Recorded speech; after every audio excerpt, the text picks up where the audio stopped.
اس میں سب سے پہلے تو میں جو ایک نصاب، ایک کریکولم، یہ پاکستان میں کیوں نہیں کیا گیا؟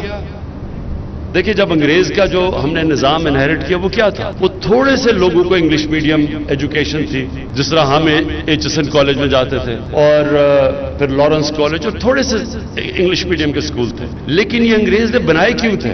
اگر آپ لارڈ میکالے کی وہ اسٹیٹمنٹ میرے خیال میں آج سے 150 سال پہلے جو اس نے کہا تھا، جس نے یہ تعلیم کا نظام لے کے آیا تھا، وہ کہتا تھا کہ ہم ایک کلاس بنانا چاہتے ہیں ہندوستان میں، ایک وہ کلاس جو اس کا رنگ تو وہ تو ہندوستانی، لیکن وہ ہماری طرح سوچے، اس کے سارے ایٹیٹیوڈ ہمارے ہوں، اور اس کے ذریعے ہم اتنے بڑے صغیر کے اوپر حکومت کریں. تو وہ جن کو براؤن صاحب کہتے ہیں، وہ بنائے انہوں نے ایک خاص تعلیمی نظام سے.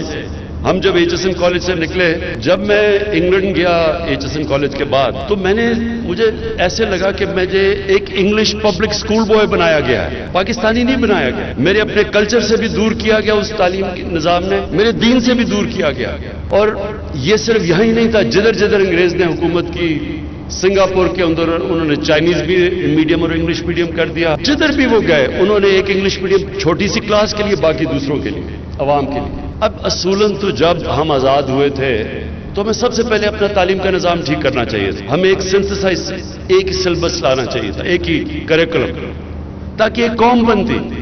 تو اس لیے بجائے انگریز کا جو سسٹم چینج کرتے، ہم نے اس کو اور بڑا کر دیا. تھوڑے سے انگلش میڈیم اسکول تھے، اور زیادہ بڑے بن گئے. سب سے آسان، آج اگر آپ نے پیسہ بنانا ہے، ایک انگلش میڈیم کا کوئی نام رکھ دے، آکسفورڈ، کیمبرج وغیرہ، اس کا اسکول کر کے اچھا ایک انگلش میڈیم اسکول بنا دے، آرام سے آپ پیسے بنا سکتے ہیں. انگلش میڈیم بھی اس طرح تعلیم ایوالو ہوئی کہ وہ تعلیم کے اوپر کم زور تھا، دیسی ولایتی بنانے کا زیادہ زور تھا. طور طریقے سارے وہ لے لیے، ایٹیٹیوڈز وہ لے لی، ذہنی غلامی لے لی دوسرے کلچر کی. جب آپ کسی اور کلچر کی ذہنی غلام بن جاتے ہیں تو آپ اچھے غلام بن سکتے ہیں، آپ بڑا کام نہیں کر سکتے. غلام صرف اچھا غلام بن سکتا ہے. پہلا سوال عمران خان صاحب، مذکورہ انگریزی سازشی تعلیم کا تسلسل جاری ہے یا نہیں؟ تعلیم وہی چل رہی ہے جس کو آپ سازشی کہہ رہے ہیں، جس نے آپ پر اتنا گندا اثر ڈالا کہ آپ خود کہہ رہے ہیں نہ میں پاکستانی رہا اور نہ میں مسلمان رہا. یہ وزیر اعظم صاحب فرما رہے ہیں.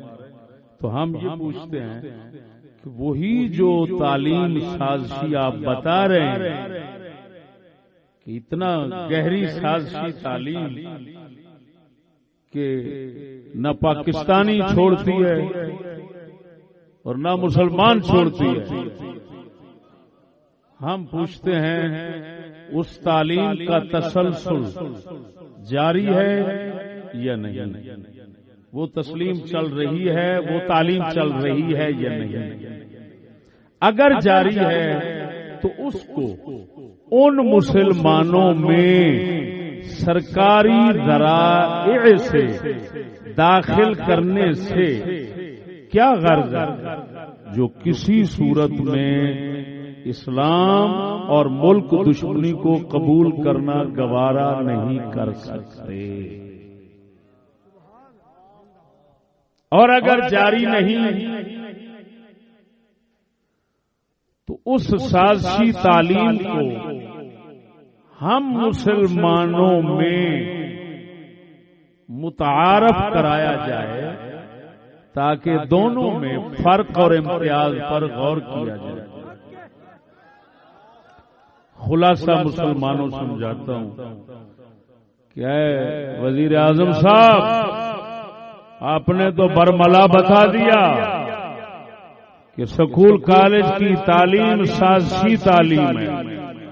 اس کا نتیجہ پاکستان کا دشمن بننا اور اسلام کا دشمن بننا ہے. تو بتائیں وہی تعلیم جاری و ساری ہے پاکستان بننے کے بعد یا رک گئی؟ اگر جاری ہے تو پھر ہمارا سوال یہ ہے کہ پھر سرکار کیوں زور دیتی ہے ایسی دشمن ملک اور دشمن اسلام تعلیم کو سرکاری ذرائع سے مسلمانوں میں پھیلانے پر کیوں زور دیتی ہے حکومت؟ یہ ہمارا ضرور سوال بنے گا کہ جب اس سے بنتے ہی ملک کے دشمن ہیں اور اسلام کے دشمن ہیں تو پھر مسلمانوں میں اس تعلیم کو پھیلانے سے کیا مقصد ہے؟ اگر اور وہ تعلیم حقیقت یہ ہے کہ جاری و ساری ہے، کیوں کہ آپ پاکستان بننے کے بعد ایچی سن میں پڑھے ہیں، پاکستان سے پہلے کی شخصیت آپ نہیں ہیں، آپ پاکستان کی پیداوار ہیں۔ جب آپ پاکستان کی پیداوار ہیں، ایچی سن کالج لاہور عیسائیوں کا جو اس کے پاس پڑھے ہیں اس میں آپ نے تعلیم حاصل کی ہے، تو اس کا مطلب یہ نکلا پاکستان کے بعد وہی تعلیم جاری ہے جو انگریزوں نے سازشی بنائی تھی، اب سوال یہ ہے کہ اتنا بڑی گندی سازشی تعلیم جو ہے آپ جس کو سازشی فرما رہے ہیں، ہم سے تو پوچھنے کی حاجت نہ رہی، ہم تو آپ کی زبان پر اعتماد کرتے ہیں۔ آپ ہمارے وزیر اعظم ہیں، کوئی اور بات سچی ہو نہ ہو لیکن یہ آپ کی بات ضرور سچی ہے، ہم یقین رکھتے ہیں، ہم پورے وثوق سے کہتے ہیں آپ نے سچ کہا ہے۔ اب اگلا ہمارا بھی تو سوال کرنے کا حق ہے، بتائیں ایسی تعلیم کو مسلمانوں میں پھیلانے اور زور سے، دباؤ سے، حربوں سے، لالچوں سے، زبردستی سے، ہر طریقے سے مسلمانوں میں پھیلانے اور مسلمانوں کے اندر اس کو چلانے زور جو دیا جا رہا ہے، اس زور دینے سے کیا مقصد ہے؟ اس کا مطلب ہے پھر آپ ہم کو بھی اپنے ساتھ پاکستان اور اسلام کا دشمن دیکھنا چاہتے ہیں۔ دوسری شق اس سوال کی اگرچہ ضرورت نہیں رکھتی تھی لیکن پھر بھی اتمام سوال کے لیے عرض کرتا ہوں کہ اگر اس تعلیم سازشی کا سلسلہ بند ہو گیا تھا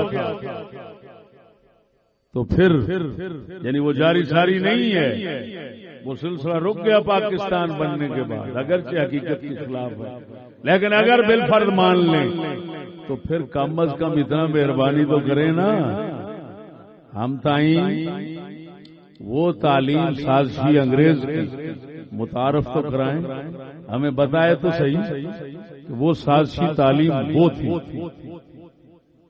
تاکہ ہم غور کریں کہ یہ جو مروجہ تعلیم ہے یہ اور وہ تعلیم ان دونوں میں کس حد تک فرق ہے، امتیاز ہے۔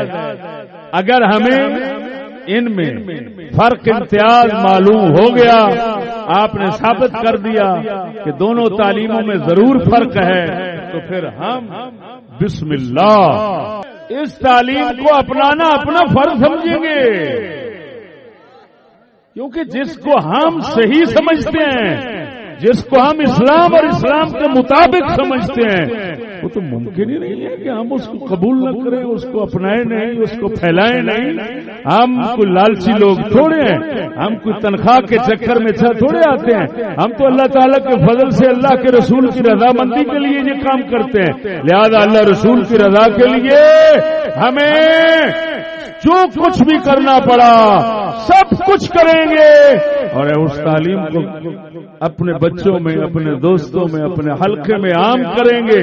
اگر تم سب فرق ثابت کرو، اگر فرق ثابت نہ کر سکو، ایک ہی چیز ثابت ہو ہے، صرف یہ ہے کہ بھئی اتنا کہا جا سکتا ہے کہ وہ اس وقت ان کی حکومت تھی، اس وقت تمہاری ہے، اگر اتنا فرق ہے تو پھر یہ قبول کرنے سے ہم قاصر ہیں، ہم عاجز ہیں، ہم معذور ہیں، ہمیں معذور رکھیے۔ یہ ملک کا دشمن بننا، اسلام کا دشمن بننا کسی چکر میں ترقی کا چکر ہو، تنخواہ کا چکر ہو، برادری کا چکر ہو، رشتے کا چکر ہو، ان سارے چکروں پر ہم لعنت بھیجتے ہیں۔ ہاں ایسا ویسا ایمان نہیں رکھتے کہ جناب فلاں عذر ہے فلاں بہانہ ہے تو اسلام چھوڑ دو اسلام کے دشمن بن جاؤ.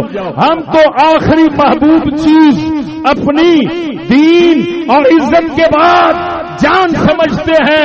ہم تو اس اسلام کے لیے جان دینا فرض سمجھتے ہیں پھر چھوڑ کے رہ سکتے ہیں.